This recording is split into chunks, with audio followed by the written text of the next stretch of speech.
Good day everyone, we are the group 7 and 8 and we will gonna tackle about the emerging smart cities.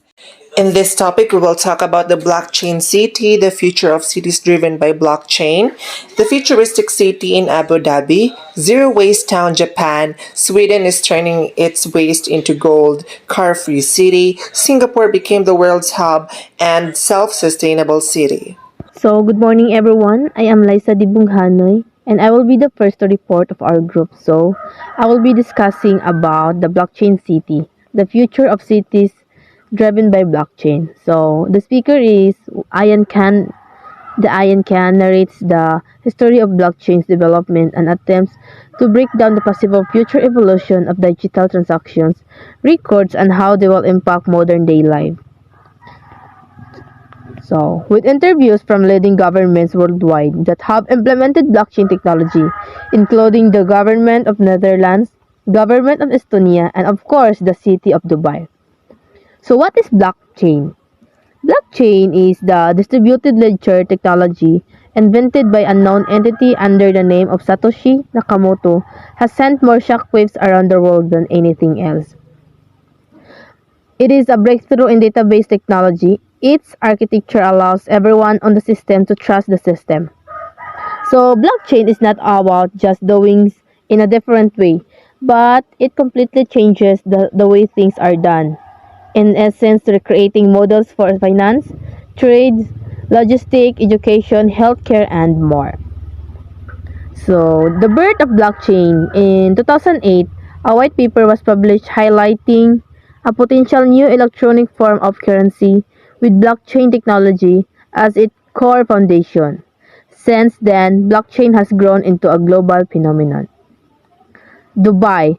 Dubai, a radical futuristic vision, is pushing an aggressive strategy for changing our future through technology, also known as one of the fastest growing cities in the world, and its name is synonymous with progress and dreaming big.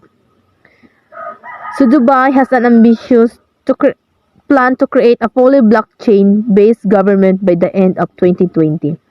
The idea is to make sure we're utilizing the best technologies and understanding how blockchain can add value to our lives and make them simpler. Estonia. Estonia is laid foundations for a digital-powered nation. They are considered a leader in blockchain. One of the original users of blockchains as key database technologies used in people registrars and database system. Netherlands.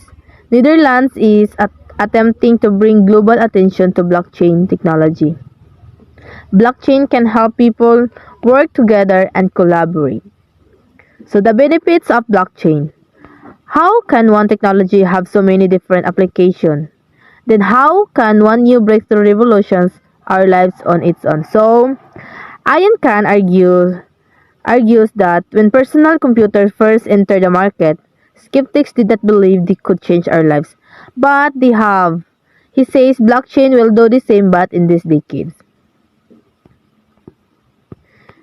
Dayon. We need global trust and there is a strong need for consensus with blockchain. One important building block is regulating blockchain startups. Yes.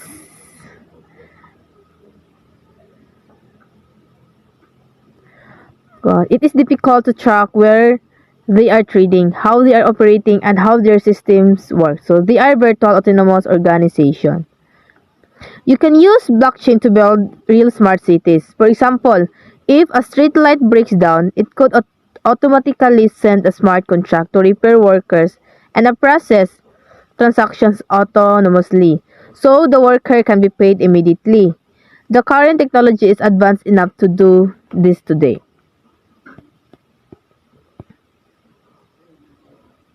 Then blockchain is an enabler for trust. What will it take? What will it take to create a blockchain-based world?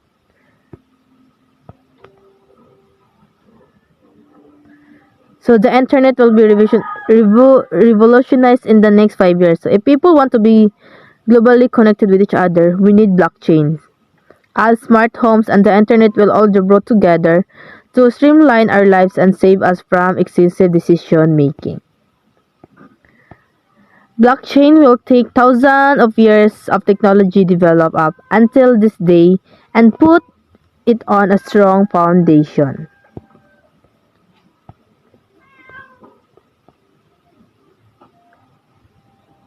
The blockchain has not fully matured yet, and there is still a lot of progression before it can be taken worldwide. So the promising fact is that many organizations and government agencies are now taking the technology seriously, but blockchain is developing extremely fast. Before we can adopt it at a mass scale, we need to hit several trust margins. So this decade is perhaps the most incredibly technological time in human history so far. So that's all. Thank you. Good afternoon, everyone. I am Carl Jehuzer Imbok, and I will talk about the futuristic city, Abu Dhabi. So, Abu Dhabi is known for its natural islands, luxury resorts, racing, of course, oil experts, and commerce. But all of that, they are trying to be a sustainable city. But there is this one city in Abu Dhabi named Master City that is in the crossroads of the emerging markets of the Middle East and Asia and connects seamlessly to a strong logistics and transport network. So they are really into the logistics and transport networks, which means that they are into the management, organization of transport of information for the reduction of demand for energy and water and recycling and reuse of waste. So, and of course, the transport network, as you can see, there are a lot of kind of techno cars in that place. There are a lot of electric buses, electric cars, and other clean energy things that can really reduce the negative impacts to the environment. And it is located within a major growth area of Abu Dhabi. Masdar City is a prime destination for international business, where proximity to Abu Dhabi International Airport is key. Masdar City offers direct access to all areas of Abu Dhabi, the UAE, and beyond. This accessibility will be further improved with the introduction of future public transport and metro networks. So the international airport in the Masdar City will help to promote and to introduce the future public transport and metro network, and it is accessible to the neighbor countries and also to the neighbor cities of Masdar City. And Masdar City is one of the world's most sustainable urban communities, a low carbon development made up of a rapidly growing clean tech cluster. So when we say clean tech or a clean technology, it is an independent power producer and renewable electricity. It reduces cost in outs, energy consumption, waste, and pollution. But the main point of all of that is that it reduces the negative environmental impacts through significant energy. So, a low carbon development made up of rapidly growing clean tech cluster, business free zone, and residential neighborhood with restaurants, shops, and public green spaces. So that is what they are trying to achieve. And Master City philosophy of urban development is based on the three pillars of economic, social, and environmental sustainability. So they want to make all of that aspects into a sustainable one. Masdar City is a greenprint for the sustainable development of cities through the application of real-world solutions in energy and water efficiency, mobility, and the reduction of waste. Masdar City is open to the public and welcomes tourists, residents, students, academics, entrepreneurs, business leaders, and investors to its collaborative environment, which encourage people to live, work, and play sustainably. So it is very sabotable, no, na they are trying to make a sustainable city and which is open for all para ma-introduce kung what can we do, what can we do to reduce the negative impacts of energy or aspects. So they are trying to help to make a sustainable city for a better living for the community. So thank you. I think that is all my report. Thank you, everyone. Good day everyone, I am Aimee Marila Druma Ogsot and I will be discussing about the Zero Waste Town, Japan. So, the village of Kamikatsu is special, not just because of its tea fields or idyllic mountains or peaceful historical homes, but because of this town is known for being a trashless town. So Kamikatsu is a small town situated approximately 40 kilometers from Tokushima City in the mountains of Shikoku Island in Japan. It is the country's first fully zero-waste habitation, which produces almost no trash. So before being a kanang trashless town, people used to burn their garbages and throw their garbages anywhere. Then, years later, they realized na og maglabay silang basura bisag aha, og kung magsunog sila, it can cause damage sa ilang environment, labi na pod sa human health. So then, they declared a program which is called a zero waste program. This zero waste program is a conservation of all resources by means of responsible production, consumption, reuse and recovery of the products, packaging, and materials without burning and with no discharges to land, water, or air that threaten the environment or the human health. This program was started in the year 2003. So, classification system. Classification system is a way of grouping garbages, and this is the key to Kamikatsu's success.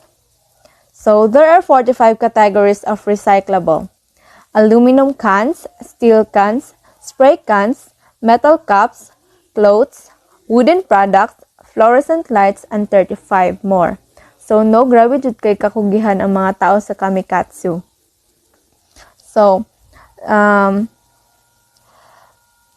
the zero waste program has also a pros and cons. So, some of the pros of this program is that it can reuse the clean cardboard, which can we use for kanang packaging, for packaging. Then the leftover foods goes into compost and become fertilizer for the local farm. Next is it reduces climate's impact. And lastly, it minimizes the pollution. So, also, there are also cons of having this program.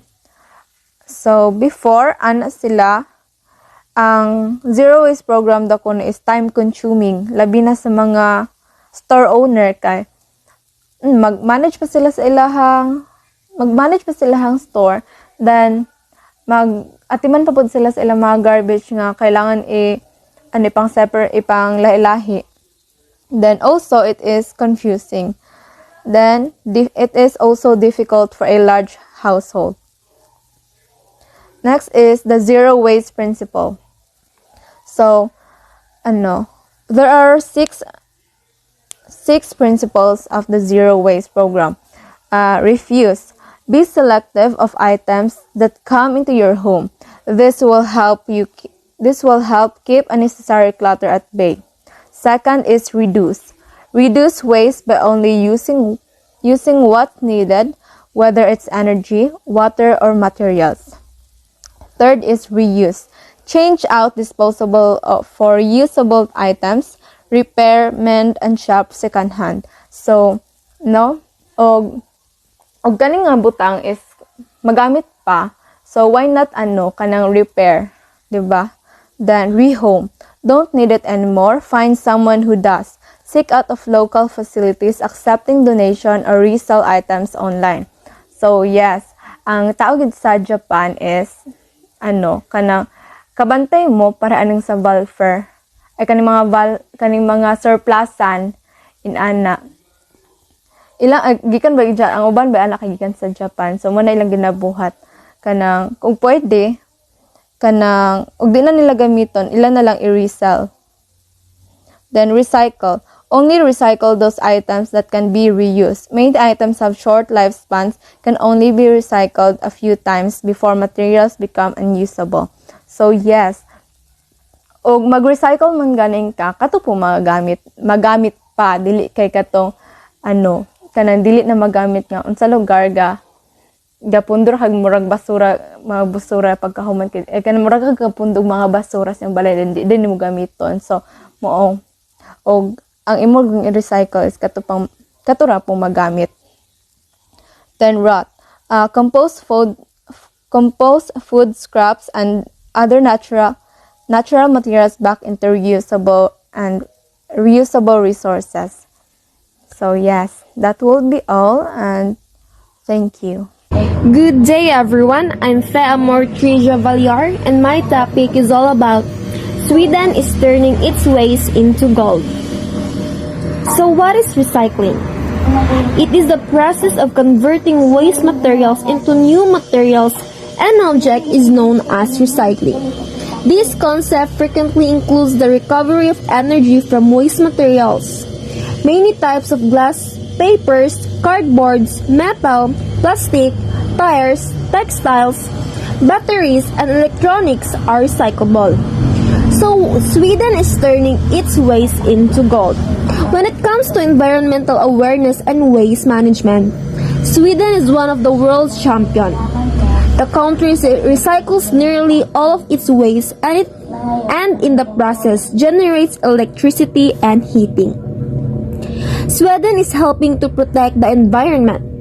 Waste produced by Sweden is 4.4 million tons per year and just 1% of waste ending up in the landfills.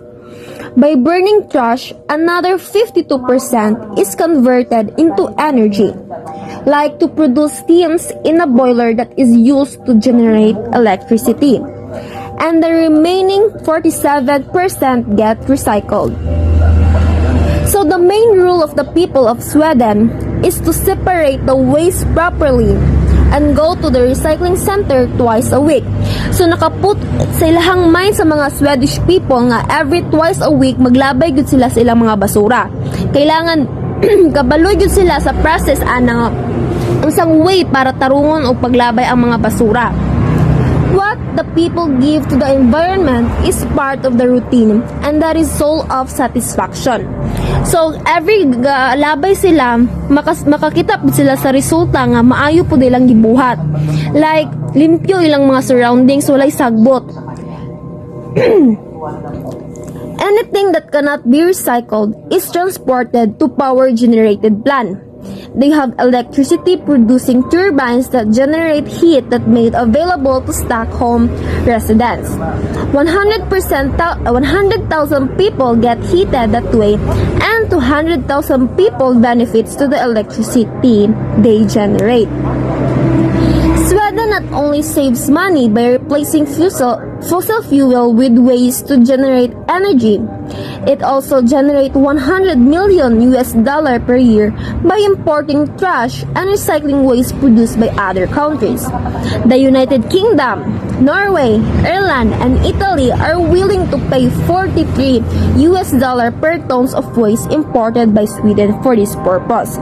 So, ani mga Sweden people, maka-benefit pud sila by importing, makadawat pud sila kwarta. So dako pong tabang sa ilahang country nga makadana pud sila kwarta nga madawatan bisan sa waste ragikan.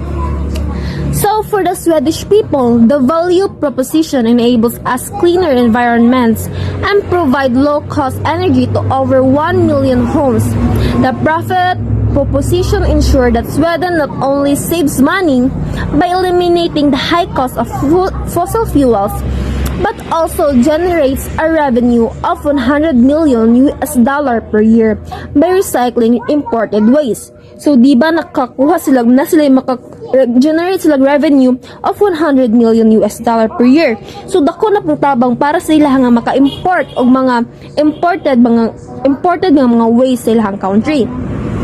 So, despite mounting pressure, Sweden has taken control of the situation rather than reacting to climate change and resource scarcity as they occur.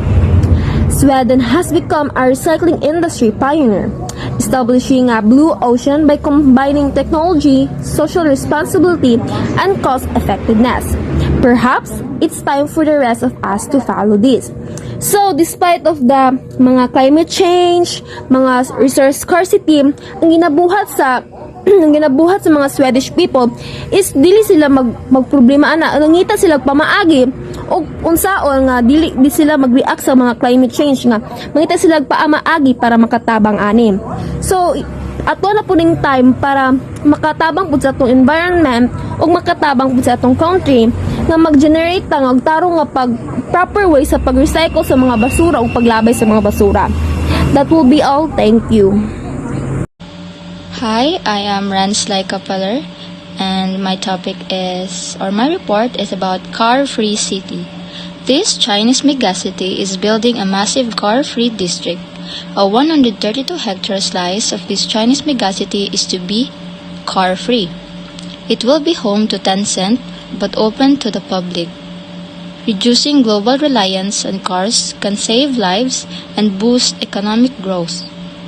The breakneck speed of China's economic and urban growth has gone hand in hand with some of the worst traffic congestions anywhere in the world. So mostly good kay kanang traffic na gyud ang mga cities para sa Manila and sa uban pod city kay daghan naman kaayo og cars baligya and daghan na gyud pod gusto mamalit og mga new cars or new models. But in one city, a new development promises a glimpse of what a car-free future might look like. The tech and industrial conglomerate Tencent is behind plans to radically redevelop a 132-hectare stretch of docklands in Shenzhen, creating an area known as Net City, which will be almost entirely free of cars. So Tencent, sila ang nagbuhat sa app nga WeChat. So sila ang nag-propose aning idea. So next, the Net City project will see the construction of 200 hectares of office, commercial, retail, and residential property built in Shenzhen's Denshawan port area. There will be space for schools, parks, and leisure facilities, but not for cars. According to a report from the South China Morning Post, Shenzhen is one of China's fastest-growing metropolitan areas. At the turn of the century, it was home to around 6.5 million people. Today, more than 12 million people live there, and by 2035, its population is expected to exceed 15 million. It's not the only city starting to rethink its relationship with the cars. So private cars are a big part of life in our urban areas, but they also cause noise pollution, rise air temperatures, and reduce opportunities for physical activity according to European Commission. They contribute significantly a city's air pollution too, so cutting harmful exhaust emissions by reducing the number of cars used could have sizable health and economic benefits. So, gipropose nila nga idea so that ma-reduce gyud ang pollution sa ilahang city and also para ma-reduce pod ang traffic. And that's all for my report. Hello everyone, my name is Ria May P. Ortiz and I will be discussing how Singapore becomes the world's hubs. So, to understand how Singapore managed to thrive despite the limitation that a city-state faces, we need to take a look how this nation came to be. So, Singapore was founded as a British trading colony in 1819. So, from 1819 to 1963, with the exception of a few years during World War II, Singapore was under British rule. The colony served as a key trading hub within the region, reviving goods from the West while also exporting raw materials sourced throughout Southeast Asia, including rubber and tin.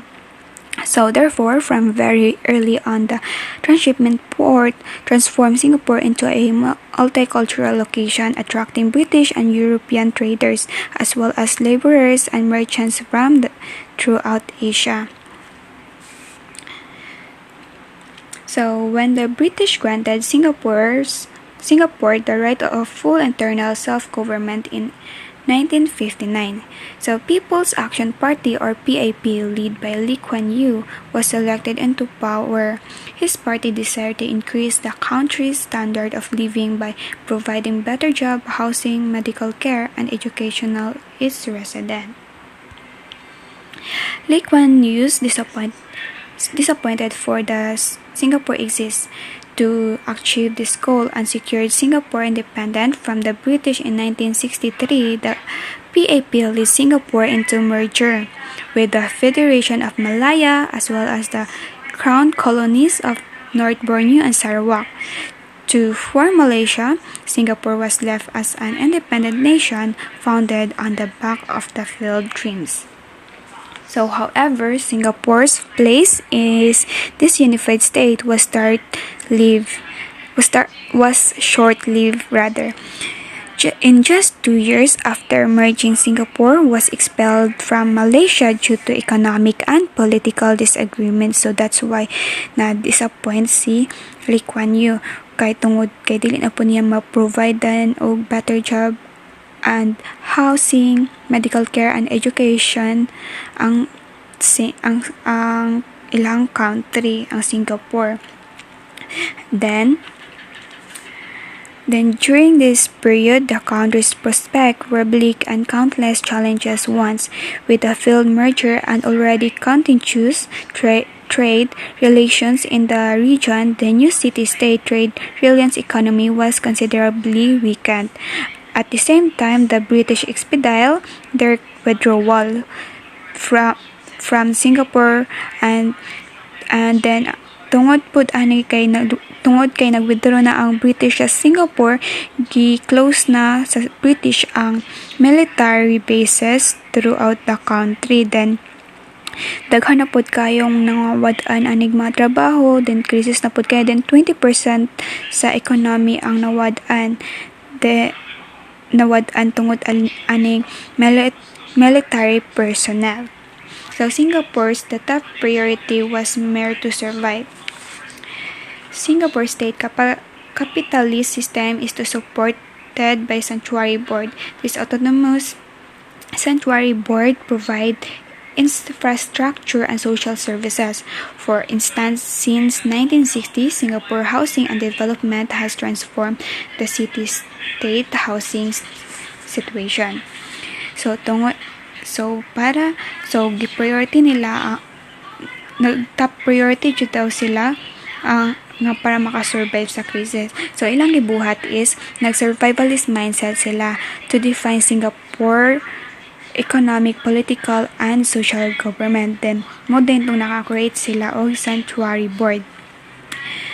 Then however, with that power, the Singapore government set forth to create a united and prosperous country, developing a state capitalist and interventionist system to do so. And in early years of independence, the housing development focused on housing the 550,000 Singaporeans, just over a quarter of the population. So that's why nag-estimate din sila that's where it's estimate live in squatter like settlement, para wala na po yung mga squatter nga gapuyo, para na sila own jud nila nga balay, own nila nga house. Then Since then, the Housing Development Board, along with the Urban Development Authority established in 1974, have together developed 23 new towns and 3 estates throughout Singapore.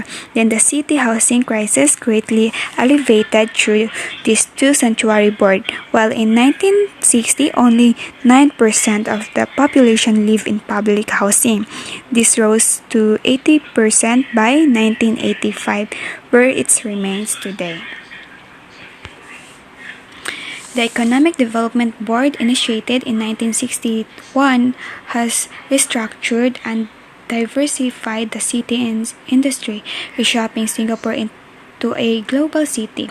In the early 1970s, the Singapore's government, through Government Liquid Corporation, was responsible for 85% of gross at out 85% of gross output in the country, iron and steel industry, and 67.8% in the shipbuilding and repair sector, and additional investment in the food, timber, and chemical. So in the 70s, the Economic Development Board developed manufacturing capabilities in textile, garments, and electronic, while starting to attract foreign direct investment into country. So as a small island nation, Singapore industry developed necessitate more land, which was reclaimed on the island edges. Industry activities were concrete in the Jurong region, which in early 2000 expanded to include the reclaimed Jurong Island. So to date, there are dozens of sanctuary boards that have improved Singapore infrastructure, health, public transport, insurance, and other services. So daghan na kailahang na improve. So yet along with the sanctuary board, Singapore's economic growth has also relied on fully and partially state-owned enterprises called Government Liquid Corporation. So the former Deputy Prime Minister of Singapore is Sriharatman talks about his approach. An independent Singapore survives and will survive because it has established a relationship of interdependence in the rapidly expanding global system. So today, Singapore's Temasek Holding, a GIC, are among the largest sovereign wealth funds in the world, together holding over $1 trillion in assets. So Singapore has prospered by becoming an international hub. And that's all. Thank you. Good morning, everyone. I am Queenie Katong, and I will be the last reporter for this group, and I will be discussing about the self-sustainable city. China's Xiong'an Area development, which is being built near Beijing, will incorporate lessons from COVID-19 and could serve as a model for other cities around the world. Barcelona-based Gualart Architects won the housing category of an international competition supported by President Xi Jinping to design a mixed-use community for the Hebei Province Xiong'an Area, aiming to set a new standard in the post-COVID era. While it was originally announced in 2017 as a way to relieve pressure on Beijing and showcase high-tech and sustainable urban solutions, the Xiong'an area will now also include the latest ideas for the city planning in light of the pandemic.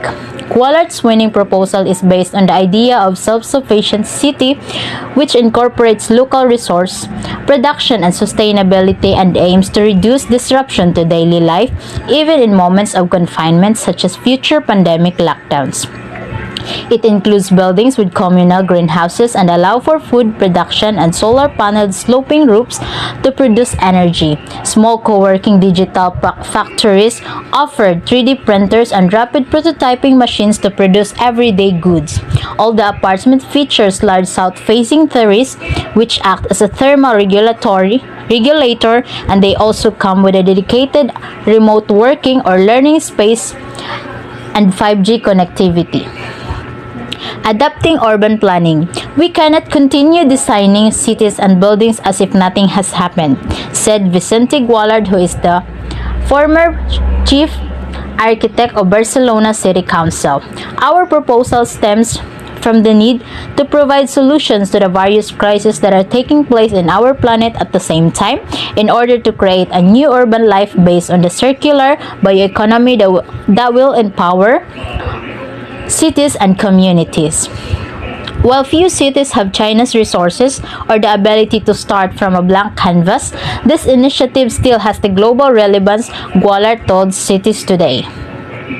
There are many ideas in the project that can be used for retrofitting cities, he said. We can transform urban blocks with flat roofs into production building, placing light greenhouses with the solar panels on the roof. And the idea of making a city neighborhoods, the so-called 15-minute city, is an idea developed in Barcelona that has champions elsewhere such as Paris. So many of these ideas can be applied in other cities. The design merges traditional European city blocks with modern Chinese towers and urban farming. The 4 blocks will be built using mass timber and passive design solutions and will incorporate apartments, offices, a swimming pool, shops, a kindergarten, an administrative center, and a fire station, among other facilities.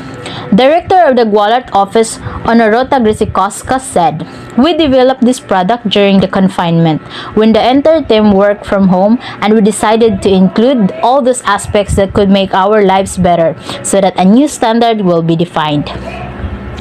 Previous epidemics have also prompted urban planning changes related to sewerage, sanitation, lighting, ventilation, household density, and more.